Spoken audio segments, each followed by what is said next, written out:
CFM, spécial présidentiel. Suite et fin du débat consacré au premier tour de l'élection présidentielle 2017. Hier, nous avons reçu 4 responsables politiques représentant 4 candidats. François Fillon, Jean-Luc Mélenchon, Marine Le Pen et Nathalie Arthaud. Aujourd'hui, nous en recevons 3. Alors 4 plus 3, ça fait 7. Il y a 11 candidats à cette présidentielle. Explication, tous les candidats n'ont pas les troupes nécessaires pour représenter et défendre localement leur programme. Dont le Parti Socialiste, c'est assez sidérant, mais le PS de Jaurès et de Mitterrand n'a personne à nous envoyer pour défendre la candidature de Benoît Hamon, illustrant ainsi probablement une déconfiture prochaine. Nous sommes donc 3 représentants de 3 candidats et pas des moindres, puisque leurs campagnes militantes ont été très actives. Pierre-Henri Debré, vous représentez Emmanuel Macron, le mouvement En Marche, bonjour. Bonjour. Olivier Pianic, vous représentez Nicolas Dupont-Aignan, Debout la République, bonjour. Bonjour Edouard Frémy. Et Claude Massé, l'UPR pour le candidat François Asselineau, bonjour. Bonjour. 4 parties dans cette émission, 3 sujets et une conclusion libre. On va parler, premier sujet, économie, c'est le nerf de l'action de l'État pour les Français. Comment on crée de la richesse pour l'État et pour les habitants de notre pays pour plus de progrès social? On parlera dans cette partie impôts, emploi, entreprises, droits sociaux. On parlera aussi évidemment géopolitique et sécurité internationale. L'actualité d'hier soir nous en donne encore un exemple avec le terrorisme qui a encore frappé la France. Les désordres créés en Syrie, en Libye, en Irak font les terroristes qui frappent le pays, font les migrants qui affluent en France. On parlera de ces sujets-là. On parlera aussi de l'échiquier politique international, les deux grandes puissances, États-Unis, Russie. Comment on se positionne, nous, en France, dans quel camp? Mais d'abord, on va parler de l'Europe. Jamais dans une élection présidentielle, l'Europe n'a été autant contestée, en tout cas dans son visage actuel. Plusieurs candidats veulent tout simplement en sortir, d'autres faire peut-être seulement un pas en dehors, mais en garder un autre à l'intérieur, et puis d'autres veulent y rester, parce que, en tout cas, ceux qui veulent en sortir estiment que c'est plus de contraintes que de bénéfices. On va commencer avec vous, Claude Massé, pour le candidat François Asselineau. Votre candidat veut sortir de l'Union européenne s'il accède à l'Élysée. Absolument. C'est le programme de François Asselineau. D'ailleurs, il a créé son mouvement, l'UPR, l'Union populaire républicaine, il y a 10 ans, le 10 mars 2007, justement dans le but de redonner aux Français leur souveraineté, leur démocratie. Et donc pour cela, ça passe par la sortie de l'Union européenne, de l'euro et de l'OTAN. Il est évident que aujourd'hui, c'est son programme, c'est le pilier de sa candidature à l'élection présidentielle. C'est ce qui nous motive parce que tant qu'on n'aura pas retrouvé notre souveraineté, notre démocratie, tant qu'on n'aura pas redonné la possibilité aux Français de décider par eux-mêmes de leur avenir, eh bien, nous pouvons toujours faire des promesses qui ne seront pas tenues, puisque de toute façon, toutes les décisions qui sont imposées aux Français sont des décisions qui émanent de l'Union européenne. C'est ce qu'on appelle les GOPE, les grandes orientations de politique économique. Et donc, c'est la feuille de route que reçoivent chaque gouvernement. Alors que vous votiez à droite, à gauche, au centre, au milieu, en dessus, en dessous, peu importe, vous aurez toujours cette même politique imposée par la Commission européenne.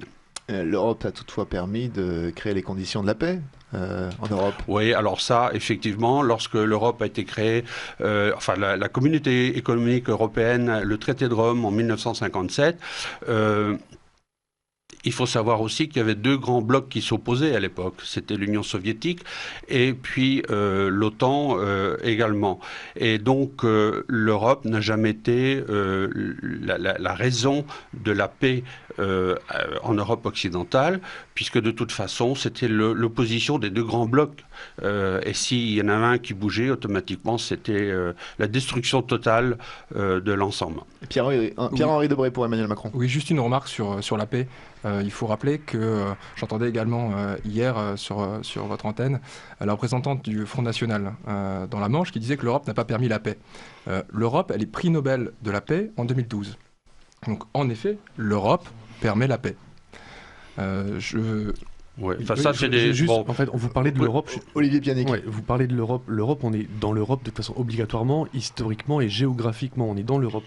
Je pense que, Monsieur Massé, ce que vous voulez dire, et peut-être que je vais vous rejoindre là-dessus, c'est par rapport à l'Union européenne. L'Union européenne, ce n'est pas l'Europe. On ne peut pas déménager la France quitter, se mettre au milieu de l'Atlantique et se dire voilà, on n'est plus européen. C'est pas ça en fait la question.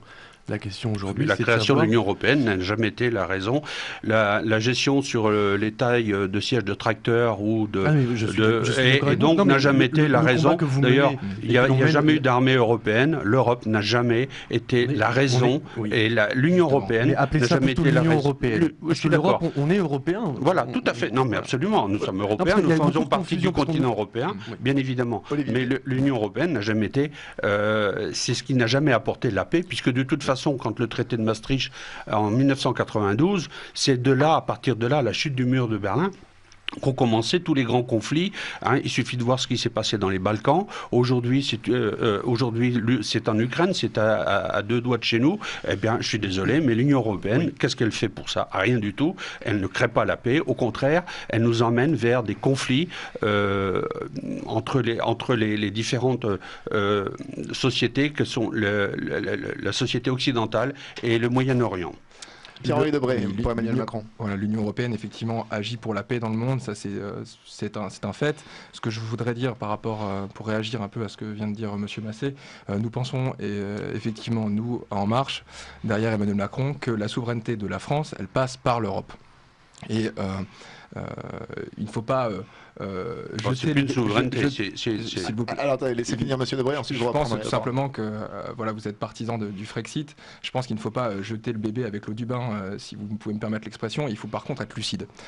L'Europe, elle ne fonctionne pas comme elle le devrait.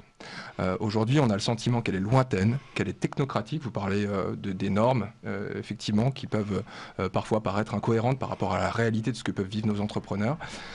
Elle ne nous protège plus. Elle ne nous protège plus suffisamment face aux crises qu'on connaît, qui sont nombreuses, économiques, financières, face au terrorisme. Et néanmoins, nous, ce qui nous distingue, notamment des programmes que vous défendez, c'est que nous pensons, comme la majorité des Français, que l'Europe est le meilleur outil pour protéger dans la mondialisation et promouvoir nos valeurs. Alors nous, on souhaite une Europe qui protège dans la mondialisation, qui protège à nos frontières. On souhaite une zone euro qui renoue avec la croissance, en lui donnant les moyens de renouer avec la croissance, et on souhaite une Europe qui est plus citoyenne et plus démocratique. Alors on fait comment tout ça, tout ce que vous nous proposez là? Une Europe qui protège dans la mondialisation, c'est une Europe qui protège nos entreprises. Nous, on souhaite très concrètement réserver l'accès aux marchés publics européens aux entreprises qui localisent au moins la moitié de leur production en France. Mais vous faites comment? Puisque de toute façon, pour modifier les traités, il faut l'accord, il faut l'unanimité des 27 autres pays, bientôt 26, puisque nos amis anglais vont sortir. Mais comme il faut l'unanimité, c'est l'article 48 du traité de l'Union européenne. Pierre-Henri Debré, vous répondrez. Vous avez un peu d'avance, Claude Massé, c'est pour ça que je me permets de vous couper. Oui, alors effectivement, il ne faut pas confondre les traités, l'aspect juridique et la volonté politique. Ce que vous présentez tout à l'heure avec les GOPE, permettez-moi de vous le dire, les grandes orientations de politique économique, elles n'ont pas de caractère contraignant. C'est la volonté politique d'une part contre la volonté politique d'autre part. C'est à nous d'enrichir ces recommandations si elles ne nous conviennent pas. Donc nous, effectivement, on a à cœur le projet européen et d'influencer le projet européen. Et on souhaite, je parlais de la protection de nos entreprises, mais on souhaite aussi protéger nos agriculteurs. Et c'est particulièrement important dans le territoire qu'est le nôtre. On souhaite rendre la PAC plus protectrice, plus réactive, en mettant en place des mécanismes de stabilisation des revenus pour chaque filière. Ce qu'on appelle les subventions contracycliques. Grosso modo, qu'est-ce que ça veut dire? Ça veut dire, en temps de crise, eh bien, nos producteurs, nos agriculteurs ont besoin de subventions qui sont un peu plus élevées pour les aider à surmonter ces difficultés. Voilà, ça c'est très concret. Pour la protection aux frontières, vous l'avez vu dans le programme d'Emmanuel Macron, nous proposons de renforcer les effectifs de police aux frontières européennes pour les amener à 5000 hommes. Voilà, encore une fois, c'est concret, c'est protecteur. Olivier Pianic, pour Nicolas Dupont-Aignan, vous êtes vous aussi assez critique sur l'Union européenne. Oui, la différence, alors je vais peut-être me situer un petit peu entre vous deux. Oui. Pour revenir par rapport à l'Europe et puis à la protection de la guerre, c'est vrai que quand l'Europe a été créée, il y avait deux blocs. Vous avez raison, M. Massé, mais aujourd'hui la guerre, c'est plus la guerre entre des pays, aujourd'hui c'est le terrorisme. Est-ce qu'aujourd'hui l'Europe protège contre le terrorisme, contre les attaques qu'on a eues hier? Je ne crois pas. Je ne crois pas. L'Europe protégée. Voilà. On y reviendra. Ouais.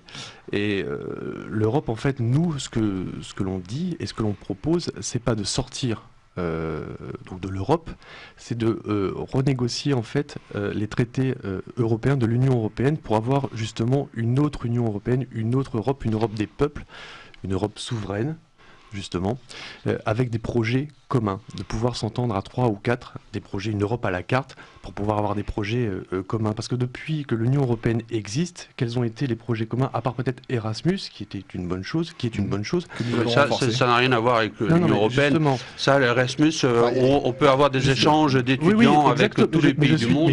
C'est pas un problème, ça. Est-ce que ça n'a rien à voir avec l'Union européenne. L'Union européenne d'aujourd'hui a des grands projets pour lutter contre le cancer, a des grands projets pour lutter contre la maladie d'Alzheimer, pour avoir des projets sur les nouvelles technologies? Non, depuis que l'Union européenne existe, c'est juste une Union européenne financière qui décide pour les peuples. Donc tout ce qu'on souhaite, ce qu'on souhaite aujourd'hui, c'est de pouvoir changer justement cette Union européenne, de renégocier les traités. La France a un poids, c'est la locomotive avec l'Allemagne de l'Europe et de l'Union européenne. Tout à fait. Et si vraiment on ne peut pas renégocier, on a quand même une position de force. Si on menace de partir, parce que c'est une menace dans une négociation, il y a toujours aussi donc une menace qui est possible, eh ben, on partira avec les conséquences que ça peut impliquer. Oui, renégocier les... Claude Massé pour l'UPR. Oui, renégocier les traités, je viens de le dire tout à l'heure, enfin, je me suis mal expliqué peut-être, mais c'est absolument impossible dans la mesure où vous ne pouvez pas prétendre, nous, avec notre vision, protéger nos territoires, nos agriculteurs, etc., d'imposer notre vue des choses aux 27 autres États membres de l'Union européenne. Ce n'est pas possible. Il faut l'unanimité, il faut l'accord de tous. Vous pensez bien qu'il y aura toujours quelqu'un. Par exemple, derrière les traités, monsieur Massé, un exemple. Je peux me permettre de donner un exemple. Juste un exemple. Par exemple, vous voulez lutter contre l'évasion fiscale. Hein. C'est un gros problème. Eh bien, vous avez un pays comme le Luxembourg qui c'est son gagne-pain. C'est ce qui lui permet de dégager de forts revenus. C'est son intérêt. Donc, ils ne seront jamais d'accord. Et donc, il en suffit d'un pour dire non. Et puis, ça ne se fera jamais. Oui, alors Pierre-Henri Debré pour Emmanuel Macron, puis Olivier Piani. Oui, les choses sont en réalité un peu plus complexes que cela. Au sein de l'Union européenne, les décisions se prennent sous différentes majorités relatives ou d'autres. Et donc, ce serait un peu simpliste que d'avoir uniquement cette approche-là. On est d'accord ou on sort. Il faudra aussi expliquer aux agriculteurs comment sortir de l'Union européenne quand ils exportent 40% de leur lait dans l'Union européenne. Je voudrais revenir sur un point. Ça n'empêche qu'on peut toujours sur un point intéressant de M. Pjanic, puisque M. Pjanic a parlé d'Erasmus. Effectivement, on a besoin de réalisations concrètes. On a besoin d'une Europe qui est plus citoyenne, qui est plus démocratique. Et nous souhaitons généraliser Erasmus, l'étendre aux apprentis, et faire en sorte que d'ici la fin du quinquennat, ce soit 200 000 étudiants et apprentis français par an qui partent dans un pays de l'Union européenne. Par ailleurs, pour redonner du souffle démocratique à l'Union européenne, parce que c'est ça dont on a besoin, c'est de pouvoir insuffler un renouveau démocratique, déjà en France d'une part, c'est ce qu'on essaie de faire à En Marche, et c'est ce qu'on souhaite faire aussi au niveau européen, en proposant à nos partenaires de lancer dans toute l'Union européenne des conventions démocratiques dès la fin de cette année, pour redonner du sens au projet européen, pour aboutir à un projet. Je voudrais terminer sur un point, pour rebondir, là, Monsieur Pjanic, un autre point sur lequel, par contre, je ne suis pas tout à fait d'accord avec vous. Pour nous, la solution, d'un point de vue économique, elle passe par une zone euro qui renoue avec la croissance. Et ça veut dire donner davantage de moyens à la zone euro. C'est créer un budget de la zone euro, parce qu'on le sait, de toute façon, une monnaie commune sans budget commun, c'est voué à l'échec. Et puis créer un poste de ministre de l'économie et des finances de la zone euro, qui aura la responsabilité de ce budget, sous le contrôle d'un parlement de la zone euro qui rassemble les parlementaires européens des États membres. Olivier Pianic pour Nicolas Dupont-Aignan.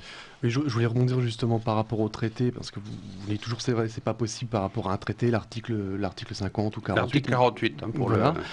Mais derrière les traités, il y a des hommes, on est humain avant tout, et la négociation est possible, on peut discuter, ce ne sont pas des ennemis, ce sont des partenaires. Donc on peut discuter, renégocier justement une autre Europe. La menace de sortir, c'est juste une menace. Quand la France parle, la France c'est pas le Luxembourg, la France c'est pas d'autres pays, elle a un poids, elle a été justement l'instigatrice de l'Europe et de l'Union européenne. Donc non, je ne suis pas tout à fait d'accord avec vous. On peut renégocier des Bah, choses et réorienter justement cette Europe vers une Europe plus sociale, plus humaine, une Europe vraiment de véritables projets aujourd'hui. Alors quand M. Debré affirme qu'il faut intégrer un budget européen avec un ministre du budget européen, j'imagine on ira vous, toujours, du côté de oui, on ira toujours vers une Europe souscrivez encore pas. plus fédérale. Ça veut dire que tout, en fait, le pouvoir est axé en fait sur un ensemble de choses. Nous, ce que l'on souhaite, c'est que les budgets, parce que les budgets, c'est la souveraineté en fait d'un pays, soit pour chaque pays justement qu'on puisse décider de ce que l'on veut faire, qu'on arrête de nous imposer en fait nos lois budgétaires. On doit justement être souverain et décider par nous-mêmes de ce que l'on souhaite faire, Alors, avec nos partenaires européens, tout en étant ouverts et pas justement fermés. Et alors moins d'intégration européenne, hein, on l'a bien compris, c'est plutôt l'axe du programme de Nicolas Dupont-Aignan. Oui. Ça veut dire le risque effectivement pour les secteurs de nos économies, comme le soulevait Pierre-Henri Debré pour Emmanuel Macron, les secteurs de notre économie qui dépendent des exportations vers nos partenaires européens, qui seront mis en fragilité, Non, pas du tout. Par exemple, nos agriculteurs qui exportent le lait. Mais aujourd'hui, les agriculteurs, on verse quand même un excédent de 8 milliards d'euros à l'Union européenne aujourd'hui. On en verse 21 milliards, on en reçoit 13. Je vois pas l'intérêt. Alors on nous dit oui, c'est pour aider les pays quand ils sont sortis en fait par rapport au mur de Berlin pour pouvoir les aider. Aujourd'hui, c'est plus forcément le cas. Donc on pourra toujours exporter avec nos partenaires. Non, c'est pas. Très rapidement, monsieur Debré. Oui, juste pour dire cet excédent, il est un peu surévalué et par ailleurs, il prend pas en compte tous les bénéfices indirects que nous avons à appartenir à un grand bloc, à une grande puissance. L'Union européenne, qui est la première puissance économique mondiale, le premier PIB, et un bloc de 500 millions d'habitants qui paraît le seul à avoir le poids suffisant pour peser notamment face à une Chine de 1,3 milliard d'habitants. Oui, mais il y a d'autres pays. J'entendais parler de démocratie Claude européenne. Massé, François Asselineau. Oui, j'entendais parler de démocratie européenne. Il n'y a pas de démocratie en Europe, c'est pas possible. C'est quoi la démocratie? C'est démos, c'est le peuple. Et Cratie, le pouvoir. Et donc, c'est le pouvoir du peuple. Est-ce qu'il y a un peuple européen? Non, il y a des peuples en Europe, bien sûr. Il y a le peuple allemand, le peuple italien, le peuple grec.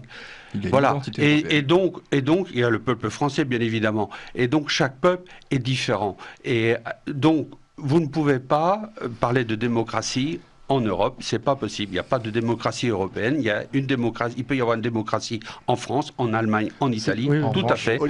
On est d'accord. On essaie de copier en fait sur les États-Unis, mais les États-unis, c'est pas du tout la même histoire. Ils ont la même langue. Non, mais on compare souvent l'Europe aux États-Unis. Juste par rapport aussi au dynamisme, comme vous le disiez, la zone euro qui est soi-disant donc la plus riche et celle aussi est le plus grand taux de chômage en fait aujourd'hui. Oui. Donc on est vraiment en récession. Elle manque d'efficacité. Pourquoi? Parce que justement, on est enfermé en fait par les commissaires de Bruxelles. Vous savez, quand il y a le feu dans la maison, ça sert à rien de vouloir retapisser la salle de bain, de refaire la cuisine. Il faut d'abord éteindre l'incendie. Donc nous, on propose d'en sortir tout simplement. 10 secondes et puis on marque une pause. Oui, tout simplement, voilà, je voudrais rappeler les dangers quand même de la sortie de la zone euro, puisque nous, quand on parle quand j'entends sortir de l'Union européenne, sortir de la zone euro, derrière, on sait très bien à quoi ça nous mène. C'est différent du Brexit, c'est sortir de la zone euro, c'est très impactant, c'est des dévaluations compétitives, c'est une perte de pouvoir d'achat conséquente pour les Français, c'est le renchérissement des importations. C'est entièrement faux. Claude Massé. Oui, mais ça, c'est de la propagande pour faire peur aux gens, parce qu'on leur dit, écoutez, voilà, la dette, etc. Mais moi, je vais vous parler de la dette. Si on sort de la dette de la France, tout simplement, il y a la Lex Monetae, c'est la loi monétaire. C'est-à-dire qu'une dette, quand elle est contractée dans le droit d'un pays, elle est payable dans la monnaie du pays. Donc si on revient au nouveau franc, parce que ce sera un nouveau franc, faut oublier l'ancien franc, le nouveau franc, eh bien tout simplement, la dette de la France sera reconvertie automatiquement en francs. Olivier Pianic pour Nicolas Dupont-Aignan sur cette sortie de l'euro. Non, la sortie de l'euro, c'est vraiment l'ultime décision qu'on devrait prendre si on n'était pas d'accord sur la renégociation des traités qui sont en place. Dangereux ou pas pour le porte-monnaie des Français, pour notre économie? Pas forcément. Ça va booster l'économie, au contraire. Avant, on arrivait à marcher sans l'euro, mais je signale qu'il y a d'autres pays aussi qui s'en sortent très bien dans la mondialisation. Vous avez des petits, soi-disant, pays comme Singapour, le Japon, etc., qui ne sont pas dans une union et qui s'en sortent très bien aujourd'hui. En Europe, vous avez la Suisse, vous avez la Norvège, vous avez l'Islande. On marque une pause, Claude Massé, et on vous retrouve dans un instant. À tout de suite. Spécial présidentiel. Le premier tour de l'élection présidentielle 2017, c'est dans 48 heures. Nous sommes avec 3 représentants de 3 candidats pour la suite et la fin de ce débat du premier tour. La première partie, c'était hier. Vous retrouvez le débat d'hier en vidéo sur notre page Facebook Radio CFM. Aujourd'hui, nous sommes avec Pierre-Henri Debré pour Emmanuel Macron, Olivier Pianic pour Nicolas Dupont-Aignan et Claude Massé pour François Asselineau. On va parler argent, économie, c'est le nerf de l'action de l'État, évidemment. Depuis des années, la France s'appauvrit. On vivote entre 0,5 et 1% de croissance, grosso modo. Le chômage et la précarité explosent, les budgets publics diminuent. La question, comment on fait pour récupérer de l'argent, pour faire rentrer de l'argent dans les caisses de l'État et ainsi déployer des politiques publiques efficaces et en particulier faire baisser le chômage? Qui va commencer sur le sujet? Pierre-Henri Debré, Emmanuel Macron. Je veux bien. Nous pensons que le cœur du réacteur, c'est de pouvoir libérer les énergies, d'une part, celles et ceux qui veulent entreprendre, et puis protéger ceux qui en ont plus besoin. Je pense qu'il est essentiel de concentrer nos efforts sur les TPE-PME. Pourquoi ? Parce que c'est le poumon économique de notre pays, de notre territoire aussi, mon choix. Et pas plus tard que la semaine dernière, j'ai échangé avec des entrepreneurs à l'essai. Nous devons lever les obstacles à la création, à la croissance des TPE et PME. Je vais vous donner 4 exemples de mesures pour libérer nos entreprises et qui sont promues par Emmanuel Macron. 1. Supprimer le RSI. 2. Ouvrir l'assurance chômage à tous, c'est-à-dire aux indépendants, aux artisans, aux professions libérales, aux commerçants, même aux salariés qui démissionnent. 3. Créer un droit à l'erreur auprès de l'administration pour changer cette relation que nous avons avec l'administration. Et puis, 4e point, baisser l'impôt sur les sociétés et alléger les cotisations salariales pour redonner du pouvoir d'achat et les cotisations patronales pour faciliter l'embauche. Donc si vous voulez, je peux développer, ces points parce que je pense que c'est important, je pense qu'ils sont cruciaux. On va laisser réagir vos concurrents, Olivier Pianic pour Nicolas Dupont-Aignan. Oui, on est tous d'accord, il faut que l'économie puisse repartir, mais nous on a une autre vision. Pour qu'elle puisse repartir, il faut absolument relocaliser en France. Aujourd'hui, vous l'aviez dit, c'est 6 millions de chômeurs, 9 millions de personnes qui sont sous le seuil de pauvreté. Pour qu'il y ait du travail, il faut qu'il y ait des entreprises, déjà. Donc pour relocaliser les entreprises en France, il faut justement que les Français puissent acheter français. Il faut réserver 75% des marchés publics aux entreprises qui produisent en France. Il faut aussi inciter, justement donner un bonus fiscal aux sociétés, la carotte en fait. On va par exemple diviser par 2 l'impôt sur les sociétés quand les bénéfices sont réinvestis en France.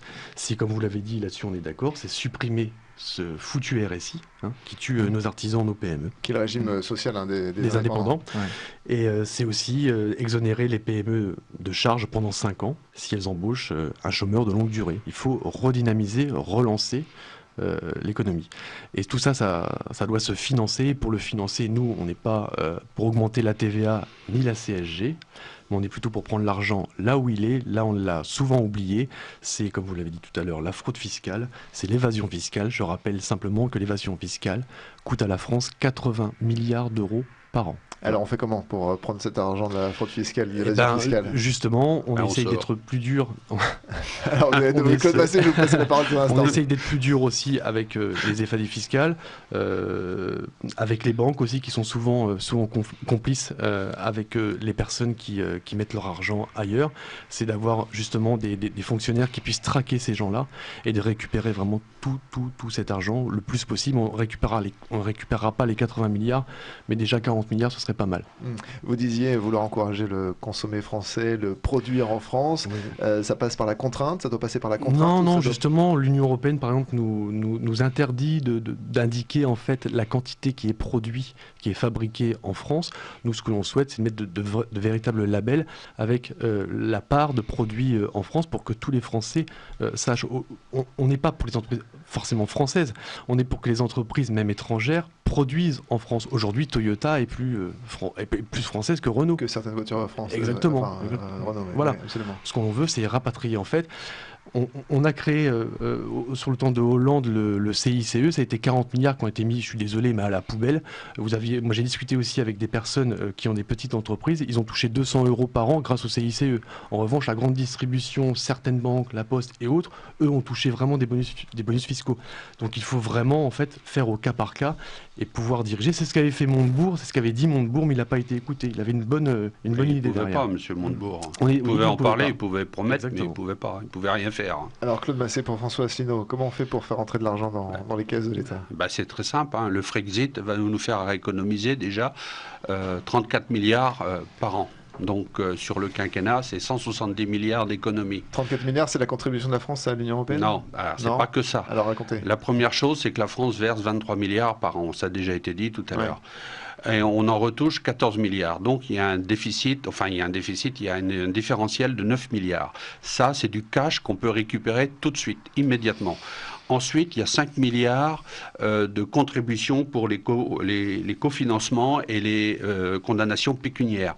On disait tout à l'heure, oui, si on ne respecte pas les traités, si on ne les respecte pas, puis qu'on tarde à les traduire, ou les recommandations des GOPE, les traduire en droit français, eh bien, en attendant, comme pour les OGM, on paie des condamnations, parce que la France est condamnée à payer des amendes. Ensuite, il y a effectivement ce qui vient d'être dit, je confirme aussi, il y a sur l'évasion fiscale. L'évasion fiscale, c'est quoi? C'est l'article 63, tout simplement, du traité sur le fonctionnement de l'Union européenne, qui empêche les États de mettre des mesures de protection, et c'est la libre circulation des capitaux, des marchandises et des hommes.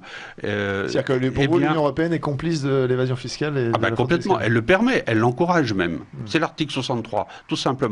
Eh bien, vous savez, les grandes entreprises qui vont mettre leur siège au Luxembourg parce qu'il y a une fiscalité par M. Juncker, qui est ancien Premier ministre du Luxembourg, qui est aujourd'hui président de la Commission européenne, eh bien, tout simplement, des mesures fiscales ont été mises en place pour attirer les sièges sociaux des grandes entreprises. Et alors, les entreprises, quand elles fabriquent aussi en France, s'arrangent pour faire des pertes ou très peu de bénéfices, et puis s'arrangent aussi pour les résultats par des jeux d'écriture, de basculer les résultats dans des endroits comme le Luxembourg pour échapper à l'impôt français. Et donc, c'est ça l'évasion fiscale. C'est la libre circulation des capitaux.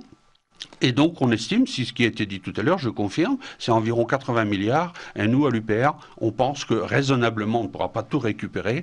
On pourra en récupérer au moins 20 milliards. Donc, déjà d'emblée, le Frexit, c'est 34 milliards d'économies, sans que pour autant les Français soient touchés. Parce que ça, c'est du cash que nous récupérons.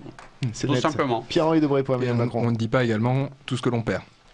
Par avec exemple, cette sortie de l'Union européenne. L'Union européenne, elle nous protège, elle est un vecteur d'influence à l'international. C'est faux de dire que l'Union européenne encourage l'évasion fiscale. C'est faux. En revanche, je suis tout à fait d'accord avec vous. Je suis tout à fait d'accord avec vous sur le fait qu'il faut... Les faits sont là. Il faut lutter contre l'optimisation fiscale. C'est ce que nous proposons. Mais comment faire notamment en imposant le chiffre d'affaires réalisé par des entreprises type donc les GAFA, les Google, Amazon, Facebook, Apple. Les imposer dans le pays. Exactement, imposer, éviter que des accords, comme on l'a vu entre Apple et l'Irlande, fassent jour. Il a été puni, cet accord. Effectivement, il faut lutter contre cela. Un autre point qui avait été évoqué par M. Pianich, qui me semble intéressant, effectivement, le CICE... le garder tel quel, ce n'est pas une bonne solution. En revanche, le transformer en baisse durable de charges patronale, c'est ce que nous souhaitons faire. Nous pensons que c'est une bonne solution. Ça revient à baisser de 6 points les cotisations patronales sur toutes les entreprises en remplacement du CICE.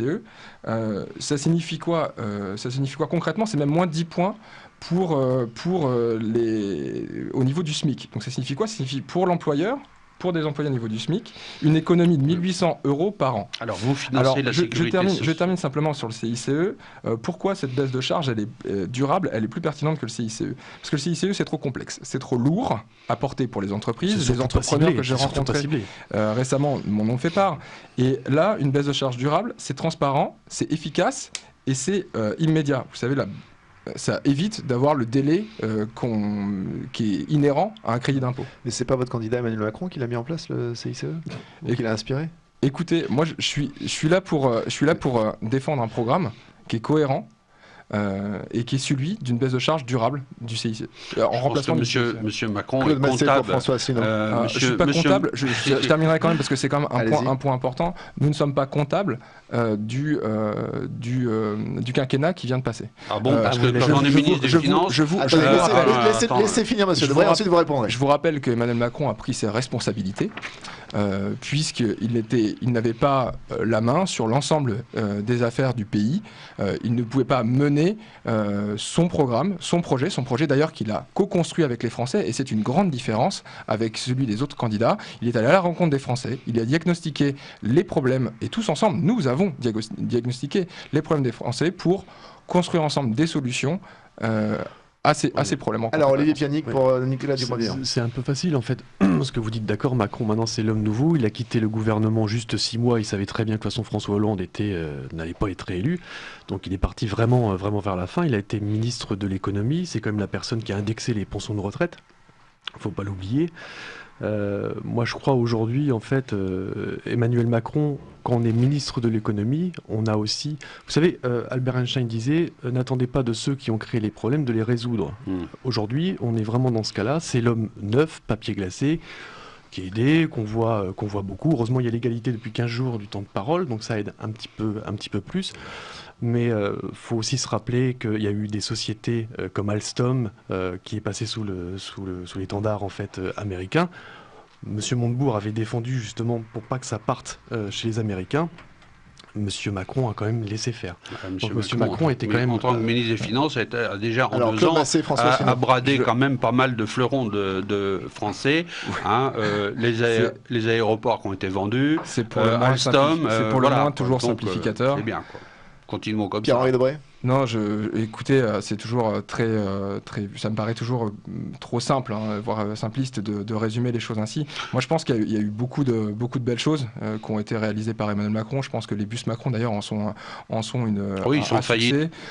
un succès évident. Ça permet quand même à 8 millions d'utilisateurs quand même de prendre ces bus. Vous leur en parlerez, justement. Sauf que moi, j'ai déjà pris le bus Macron et je prends le train assez souvent avec mon travail.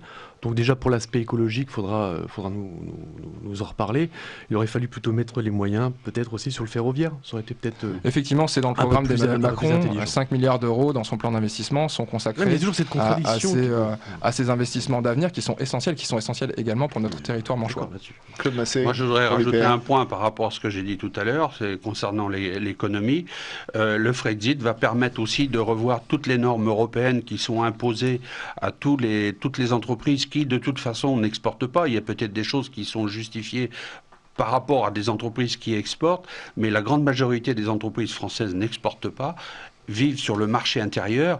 Donc il y a toutes ces normes européennes qui leur sont imposées en permanence et qui n'ont pas lieu d'être. Et là aussi, on fera des économies. Ce sera des économies indirectes, mais ce sera des économies de plusieurs milliards d'euros par an.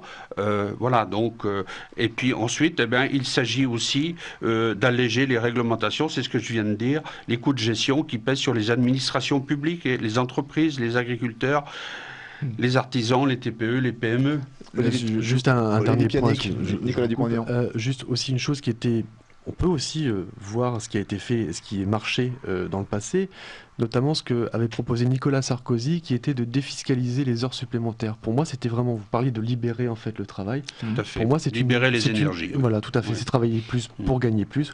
Aujourd'hui, on ne peut pas le faire. Donc, on propose pourquoi justement ça a été supprimé Nous proposons une exonération. Voilà, qui est plus juste que la défiscalisation, puisque la défiscalisation concerne les foyers qui sont fiscalisés, et donc pas tous. On va marquer une pause, je suis désolé de vous couper, mais le temps tourne. On va parler ensuite géopolitique, sécurité internationale, politique internationale. Juste après cette pause sur CFM, c'est le débat d'avant le premier tour. Spécial présidentiel.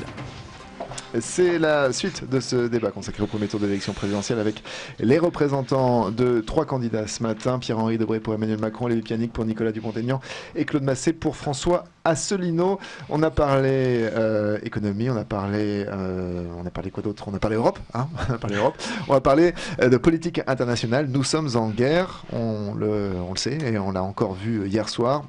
On vit sous un régime policier d'exception de l'état d'urgence depuis plus de 2 ans. On vit sous la menace du terrorisme. On l'a vu encore hier soir avec un terroriste islamiste radical qui a tué un policier et blessé gravement 2 autres policiers avant qu'ils ne soient abattus. Les mois passent, les attentats se suivent, il y en aura d'autres inévitablement. Comment protège-t-on les Français? Qu'est-ce qu'il y a de fort dans les programmes de vos candidats pour protéger les Français? Je vais commencer avec Olivier Pianic, Nicolas Dupont-Aignan. Il y a 2 choses en fait. Il faut évidemment protéger les Français, mais il faut aussi aller plus loin, en amont et en aval. Aujourd'hui, il y a une géopolitique qui est en place depuis quelques années, où tout va en guerre. On essaye d'aller déstabiliser en fait des pays. Je ne dis pas que les pays avec certains dictateurs ne méritent pas qu'on s'y intéresse, mais il faut aussi, aller vers ces pays. Pour prendre l'exemple de Daesh, Daesh en fait est un pays, les nids en fait sont au Moyen-Orient. Et ce n'est pas encore un pays, un État reconnu comme tel. Non, mais voilà, on l'appelle l'État islamique. Oui. On sait où il se situe. Il faudrait justement là que certains pays européens puissent s'entendre aussi avec d'autres personnes. Alors je sais, ça fait pas plaisir. On choisit pas en fait les présidents des autres pays, mais il faut s'entendre. Ça s'appelle de la négociation. Faut aller discuter avec Donald Trump, faut aller discuter avec Poutine pour se mettre ensemble, faire une coalition et aller détruire justement l'État islamique, Daesh, là où il est, pour éviter après d'avoir ce qui s'est passé hier soir, avoir des terroristes qui viennent tuer sur les trottoirs de Paris. On part de Bachar el-Assad, voir ce qui s'est passé avec les armes chimiques, avant de décider d'envoyer des bombes. Aujourd'hui, l'ennemi, c'est pas Bachar el-Assad, c'est l'État islamique. C'est l'État islamique qui tue sur les trottoirs de Paris. Et pour pouvoir se protéger aussi, nous, ce qu'on propose, c'est de rétablir le contrôle aux frontières. Pas de fermer nos frontières, mais de rétablir le contrôle des frontières. Quand vous êtes chez vous, vous avez une porte. La porte, vous l'ouvrez, vous la fermez à qui vous voulez. C'est vous qui choisissez. Donc, on veut rétablir aussi plus de policiers, 10 000 policiers supplémentaires, de pouvoir expulser en fait les personnes binationalités qui sont fichées S, qui ont des comportements très radicaux. C'est d'augmenter les places de prison et de ne pas mélanger en fait les islamistes avec les délinquants qui ne sont pas terroristes. Et nous on proposait justement de les isoler sur les îles Kerguelen pour pas qu'ils soient en contact, et pas parce que en prison là aussi il y a beaucoup de prêches et d'islamisation et les gens ressortent des fois pire que ce qu'ils sont rentrés. Alors les îles Kerguelen, c'est un archipel dans l'océan Indien. Oui. C'est effectivement une des propositions oui. un peu choc de Nicolas Dupont-Aignan. Grosso modo, c'est rouvrir le bagne de Cayenne, mais pas à Cayenne. Pas à Cayenne. On a pu blesser des gens d'ailleurs justement par rapport à ça. On s'en excuse encore, il s'est excusé. Mais c'est justement pour isoler les gens et qu'ils fassent leur peine réellement et qu'ils ne soient pas mélangés avec d'autres détenus. Mais c'est faisable ça d'un point de vue du droit international d'ouvrir un bagne sur une île comme ça? C'est d'ouvrir une prison. C'est pas forcément un bagne, c'est une prison comme les autres prisons, mais ils seront justement isolés. Voilà, tout est possible. Quand on veut avoir les moyens, on fait vraiment le maximum pour le faire. Une question sur la question du contrôle aux frontières, puisqu'effectivement, aujourd'hui, vendredi 21 avril, au lendemain de cet attentat, les candidats ont fait ce matin, ou sont en train de le faire pendant cette émission, des déclarations. François Fillon notamment et Marine Le Pen. Alors Marine Le Pen, fermeture des frontières. François Fillon ce matin, contrôle aux frontières.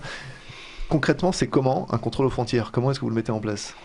On recrute en fait des douaniers supplémentaires, mais on ne pourra pas. Je veux dire, les frontières, elles sont toujours poreuses. Voilà, les gens y rentrent. Mais il y a aussi des portails. Aujourd'hui, il y a la technologie. Il y a les portails aussi électroniques qui peuvent reconnaître vos plaques minéralogiques, de voir les personnes. Il n'y a pas que les humains, il y a aussi tout ce qui est technologie. Claude Massé, qu'est-ce qu'on fait pour protéger les Français du risque terroriste international? D'abord, la première chose, c'est de sortir de l'OTAN, hein, dans un premier temps. Oui, ça fait partie de notre programme aussi. Hein. Alors l'OTAN, je rappelle pour nos auditeurs qui ne le sauraient pas, c'est l'Organisation militaire Atlantique Nord. Voilà, donc, tout à fait. C'est une organisation militaire autour du leadership américain. Tout à fait. Et actuellement, sortir de l'OTAN, c'est aussi de retrouver notre politique diplomatique, hein, tout simplement, et d'arrêter ces guerres illégales, parce que c'est ce qui se passe actuellement au Moyen-Orient. En Libye, nous avons bombardé la Libye sans autorisation de l'ONU, sans avoir été sollicité par le pouvoir à l'époque. Également en Syrie, c'est la même chose. Actuellement, Donald Trump a décidé d'aller bombarder la Syrie récemment. Mais c'est un droit d'ingérence qui se permet. C'est complètement illégal au regard du droit international. Le seul organisme chargé de faire respecter le droit, c'est l'ONU, l'Organisation des Nations Unies. Et donc, tout doit se décider à l'ONU. Pour aller bombarder un pays, soit il faut en avoir été demandé, sollicité par les dirigeants de ce pays, soit en avoir le feu vert de l'ONU, tout simplement. Donc, la première chose aussi, on est soumis, aujourd'hui, on est intégré dans l'OTAN, on est soumis à la politique de Washington, la politique militaire de Washington, qui veut s'imposer un peu partout. Eh bien non, on doit en sortir, tout simplement. Alors ça, c'est effectivement le programme de François Asselineau, sortir de l'OTAN, on est d'accord, mais la sécurité du quotidien. La sécurité du comment quotidien, est-ce qu'on l'organise du côté de chez François Asselineau ? Quand les problèmes qui peuvent avoir lieu au Moyen-Orient seront réglés, les Syriens, le problème de la Syrie, alors bien sûr, derrière, il faut regarder un petit peu plus loin, parce qu'on voit, faut suivre un petit peu l'argent, hein, et voir le pétrole. Hein, les problèmes syriens, à la source, c'est ça, c'est le problème de pétrodollars. Bon, mais ça, le problème en Syrie, c'est aux Syriens de le régler. Excusez-moi, monsieur Massé, juste, vous avez raison de parler de financement. Il faut aussi arrêter notre drôle de relation, si je puis dire, Absolument. avec le Qatar et l'Arabie Saoudite, Absolument, qui quand même finance, parce que ça, on a des preuves, finance l'État islamique, Daesh, parce que pour pouvoir avoir des réseaux, avoir des armes, il faut bien de l'argent. Voilà. Et l'argent, et aujourd'hui, quand on voit François Hollande, en fait, qui décore des Émirats, qui veut pouvoir s'entendre encore mieux, créer des choses avec l'Arabie Saoudite, moi je suis pas d'accord. Je suis vraiment pas d'accord, il faut avoir une autre politique. On se rejoint beaucoup plus tout à ferme fait avec sur ce point-là, effectivement. D'abord, arrêtons de commencer à financer, hein, à aider l'État islamique. Alors, vous n'avez pas répondu via à la le question, Qatar, via l'Arabie Saoudite. Comment est-ce que François Asselineau assure la sécurité des Français au quotidien, tout simplement, c'est qu'en sortant de l'OTAN, hein, et en mettant en place une politique diplomatique, hein, puisque la France était quand même le deuxième pays diplomatique du monde, hein, après les États-Unis, la deuxième puissance diplomatique, eh bien, c'est de jouer sur la diplomatie et d'aller négocier et d'arrêter de financer. Et en attendant parce cela, que l'État islamique, le quotidien, comment est-ce qu'on fait ? On contrôle les frontières, on expulse les fichiers S, je veux dire l'intendance quotidienne de la sécurité. Alors, l'état d'urgence aujourd'hui, je suis désolé, mais enfin, ça reste, malheureusement, c'est vraiment pas risible, mais voilà, quand on voit ce qui se passe, l'état d'urgence, normalement, quand on voit ce qui s'est passé le 14 juillet dernier à Nice, hein, alors que normalement, l'état d'urgence, c'est ça, c'est d'empêcher des regroupements. Vous faites quoi chez l'UPR, François Asselineau, pour la sécurité des Français au quotidien face à la menace terroriste ? D'abord, c'est ce que j'ai dit, il faut donner confiance, c'est reprendre nos pouvoirs, c'est sortir de l'OTAN, tout simplement, et à ce moment-là, vous savez, on n'ira plus bombarder la Syrie, et automatiquement, vous savez, les gens qui reçoivent nos bombes là-bas, hein, ça crée une haine à l'égard de la France, et ça a influencé sur un certain nombre de gens, certainement très faibles. Ça c'est vraiment, mais en aval, parce que Olivier Pianic, monsieur Fournier a raison, il faut absolument, là, au jour J, en fait, pouvoir protéger, et pour ça, je pense qu'il faut recruter plus de policiers, plus de militaires, armer même certains policiers pendant qu'ils ne sont pas en service. C'est redonner les moyens à l'armée française, bien évidemment, parce que l'armée française, le budget militaire est tombé, ils sont arrivés à l'os aujourd'hui, il n'y a même plus de muscles. Là-dessus, on va être tous les trois d'accord, c'est 2% du PIB, je crois. Tout à fait. Et François Asselineau propose de revenir à au moins 3% dans sa proposition. Hors pension ou avec pension ? Alors, Pierre-Henri Debré pour Emmanuel Macron, peut-être que vous serez un peu plus concret que Claude Massé. J'entends beaucoup de choses sur le contrôle aux frontières, sur la sortie de l'OTAN. Il faut aussi éviter la surenchère. Sortir de l'OTAN, c'est comme sortir de l'Union européenne. Hein. Quand on sort, on cesse d'influencer. Par ailleurs, c'est le contraire, on sera beaucoup plus influent. Je voudrais rebondir aussi sur le propos qu'a eu M. Pianic, qui me paraissait intéressant. Il faut... Monsieur Pianic parlait de va en guerre. Effectivement, on a un lourd héritage, hein, notamment sur la Libye, concernant la Libye. Il faut savoir que l'intervention décidée sous François Fillon est lourde de conséquences. Nous avons un État failli aujourd'hui. Oui, et sous BHL aussi, qui supporte aujourd'hui Emmanuel Macron. La décision, ce n'est pas Monsieur Bernard-Henri Lévy qui l'a prise, c'est un petit peu quand même au temps de Sarkozy. C'est bien Monsieur François Fillon, enfin en tout cas sous son gouvernement. Donc l'approche, elle doit être. On a connu dans notre pays pris des moments quand même un peu plus de recul, de hauteur de vue, notamment avec Dominique de Villepin, qui a rejoint aussi Emmanuel Macron et qui lui était opposé à l'intervention française en Irak pour le bien de notre pays. C'est la dernière fois où effectivement la France la voix de la France on va laisser été reconnue. On va laisser à Pierre-Henri Debré son temps de parole. Voilà, effectivement, le risque zéro, on l'a vu hier soir, malheureusement n'existe pas sur notre territoire. Éradiquer Daesh est une priorité. Beaucoup de mesures ont été annoncées. Vous parlez de l'augmentation progressive du budget de la défense. Nous parlons également du renforcement de notre renseignement intérieur, du renforcement du nombre de postes de policiers et de gendarmes, plus 10 000. Voilà, l'établissement d'une police de sécurité quotidienne qui, elle, protège, mais également au contact de la population et peut avoir aussi ce rôle de renseignement. Par ailleurs, nous pensons qu'il faut mettre en place une politique d'accueil des réfugiés qui soit juste, efficace et qui assure également la sécurité des Français avec un contrôle maîtrisé des frontières. On a parlé des 5000 gardes-frontières européens tout à l'heure. La lutte contre les filières et les réseaux criminels, en incluant cette lutte dans les, disons, les accords que nous passons en termes d'aide publique au développement. Donc alors, chez Emmanuel Macron, c'est le contrôle aux frontières européennes et pas aux frontières françaises. Alors, c'est bien entendu la source, effectivement, c'est ici, c'est à ce niveau-là que les frontières sont les plus pertinentes. Oui, mais c'est là où les pays sont les plus pauvres. Et donc, effectivement, c'est pour ça il faut renforcer le nombre de gardes frontières aux frontières de l'Union européenne pour les mener à 5000 gardes frontières. C'est le projet d'Emmanuel Macron. Et puis, il faut renforcer, ne vous en déplaise, Monsieur Massé, mais l'Europe de la défense.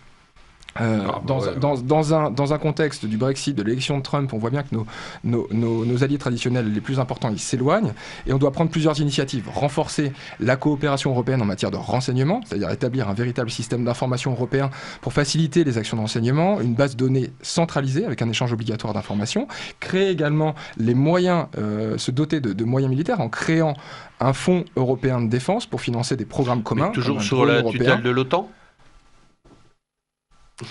Pourquoi vous voulez mettre l'Europe de la défense, c'est toujours sous la tutelle de l'OTAN? Vous savez, parce que l'OTAN, c'est Washington qui tient les manettes. Vous savez, il n'y a pas Donc l'Europe de la défense, il n'y a pas du tout d'incompatibilité entre renforcer l'Europe de la défense et garder notre place au sein du commandement intégré de l'OTAN. Au contraire, nous pèserons davantage, même dans les décisions de l'OTAN, en portant une voix française et une voix européenne. Encore une fois, on parle beaucoup en géopolitique là en ce moment, et puis vu le contexte, je comprends que tout soit centré sur la protection des Français. Il ne faut pas oublier aussi les autres axes de politique étrangère. Un axe, en tout cas, duquel je voulais parler ce midi, c'est celui de la priorité pour l'Afrique et la francophonie. C'est un élément essentiel du programme d'Emmanuel Macron et sur le constat que la francophonie est un puissant vecteur d'influence culturelle, économique. On vend peut-être mieux aussi des sacs à main en langue française. La francophonie a été trop mise en retrait ces dernières années. En 2050, on estime qu'il y aura 700 millions de francophones dans le monde, dont 85% seront africains. Et 1 milliard de plus et pour en ça, Afrique. il faut se donner les moyens, effectivement, 85% des Africains, parmi les 700 millions de francophones demain, en 2050 dans le monde, 85% seront africains. Donc effectivement, il faut mener une politique d'aide publique au développement plus ambitieuse, l'amener à 0,7% du PIB et plus ciblée en ciblant l'Afrique et l'espace francophone. Merci Pierre-Henri Debré pour Emmanuel Macron. Olivier Pianic, juste un petit point, on est d'accord en fait. En 2050, l'Afrique va doubler sa population, il y aura 1 milliard de plus. Donc il faut faire aussi quelque chose pour ces pays. Et Nicolas Dupont-Aignan propose depuis très longtemps, et ça a été aussi le sujet de sa campagne quand il a pu en parler et pas parler des autres candidats et les affaires, c'est un véritable plan Marshall pour l'Afrique, pour pouvoir justement aider les populations, parce que c'est jamais un plaisir pour une personne de quitter son pays. C'est jamais un plaisir.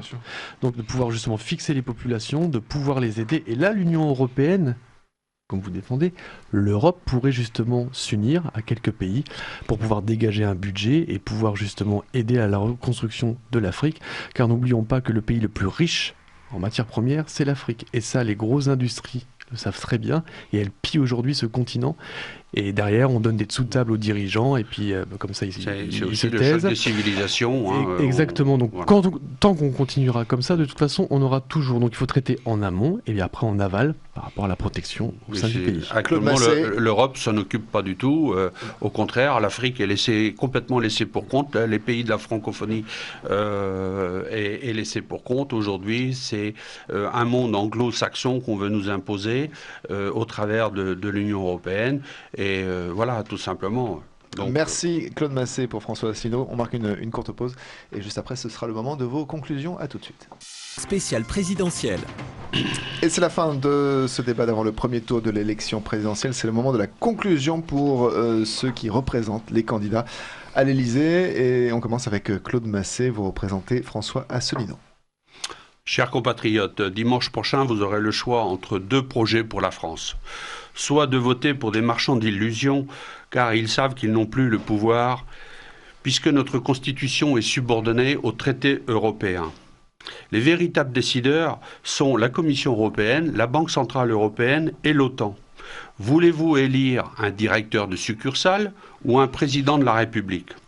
En revanche, François Asselineau, le candidat du Frexit, il propose de restaurer la démocratie et de rétablir notre souveraineté. Les Français doivent pouvoir décider eux-mêmes de leur propre avenir. Pour cela, nous devons sortir de cette prison des peuples qu'est l'Union européenne. Sortir de l'UE, de l'euro et de l'OTAN, c'est possible. N'ayez pas peur. Suivez votre intuition. En accordant votre suffrage à François Asselineau, vous contribuerez ainsi à libérer la France, à rendre à notre beau pays sa dignité, son rayonnement et sa grandeur de par ce monde. Participez à l'histoire en votant François Asselineau. Merci Claude Massé. Olivier Pianic, vous représentez Nicolas Dupont-Aignan, Debout la République. Chers auditeurs, charmant choix, l'heure est grave. Dimanche, l'avenir de notre pays va se jouer et cette élection est la plus importante de la Ve République. En effet, elle constitue un tournant majeur pour notre civilisation, pour notre pays. Et cet avenir, vous l'avez entre vos mains par le biais de votre bulletin de vote. Chaque bulletin compte et votre suffrage exprimera votre conviction. Pendant cette campagne, les partis en tête dans les sondages, d'ailleurs ces sondages qui ne veulent plus rien dire, à part essayer de guider vos votes, vous ont rabâché l'intérêt du vote utile. Mais ce fameux vote utile n'est utile que pour eux, pour qu'ils puissent continuer à se maintenir au pouvoir. Le seul vote utile est celui des convictions. Il en va de l'enjeu de notre pays. Car ce ne sont pas les sondages qui gouverneront pour les 5 prochaines années. On a essayé aussi pendant cette campagne de vous dire qu'il n'y avait que 2 alternatives possibles. Soit vous continuez avec les mêmes qui ont gouverné, Fillon, Macron, soit vous partez avec les extrêmes gauche ou droite et leurs dangers. Alors je vous le dis, un autre choix est possible, un gaullisme social, humanisme et de bon sens incarné par un homme courageux et intègre. Nicolas Dupont-Aignan propose un vrai cap avec un vrai programme sérieux, novateur et visionnaire pour la France, une France libre, juste, forte et fière qui retrouve sa grandeur et sa puissance sur le plan international. Celles et ceux qui pensent que voter ne sert plus à rien, n'oubliez pas que votre abstention vous dessert plus qu'elle ne vous sert. Je vous invite à être acteur et d'écrire ensemble l'histoire. Prenez votre destin en main pour que la France, depuis trop longtemps à genoux, se retrouve debout. Votez Nicolas Dupont-Aignan, votez Debout la France. Merci Olivier Pianic. Et enfin pour Emmanuel Macron En Marche, c'est Pierre-Henri Debré. Nous sommes à quelques jours d'un moment décisif pour l'avenir de notre pays. D'un côté, les extrêmes sont aux portes du pouvoir. Marine Le Pen, c'est l'isolement de la France, le repli sur soi et la peur de l'autre. Jean-Luc Mélenchon présente un programme qui, sous l'apparente volonté d'émancipation, cache des mesures économiques et sociales qui feraient basculer la France dans le chaos. D'un autre côté, rappelons que, selon les enquêtes d'opinion, 75% des Français considèrent que François Fillon, candidat mis en examen, n'a plus l'autorité morale pour diriger la France et la représenter à l'étranger. Son programme change tous les mois. Il briserait le service public, comme il l'avait fait sous Nicolas Sarkozy en diminuant le nombre de forces de l'ordre. Il plomberait le pouvoir d'achat des Français, avec l'augmentation de la TVA. Il rendrait plus difficile l'accès aux soins. François Fillon est isolé, y compris au sein de sa propre formation politique. Il est soutenu essentiellement par un groupuscule de droite extrême, dont le noyau dur est Sens commun, caractérisé par ses positions ultra-conservatrices, notamment sur la place et les droits fondamentaux de la femme. Nous sommes devant une situation inédite. Un seul candidat est en mesure d'assumer la fonction de président de la République et de rassembler les Français, c'est Emmanuel Macron. Merci. Lui seul porte le renouvellement de notre vie politique pour sortir par le haut de la crise actuelle. Lui seul porte un projet co-construit avec les Français, progressiste, cohérent, pragmatique, résolument tourné vers l'avenir. Il a cette capacité de rassemblement. En conclusion, le mouvement En Marche dans la Manche vous invite à nous accompagner dans la reconstruction d'un avenir meilleur pour notre pays. et donc à voter Emmanuel Macron. Merci Pierre-Henri Debré. C'est la fin de cette émission. Je vous donne rendez-vous dimanche soir, 19h45, 19h50 sur CFM pour la soirée électorale consacrée aux résultats de ce premier tour de cette élection présidentielle avec en plateau, en téléphone, de nombreux de nos responsables politiques locaux et élus ou candidats manchois qui réagiront au score du premier tour. Il est 13h01 sur CFM. Place aux infos. Bonjour. Bonjour à tous.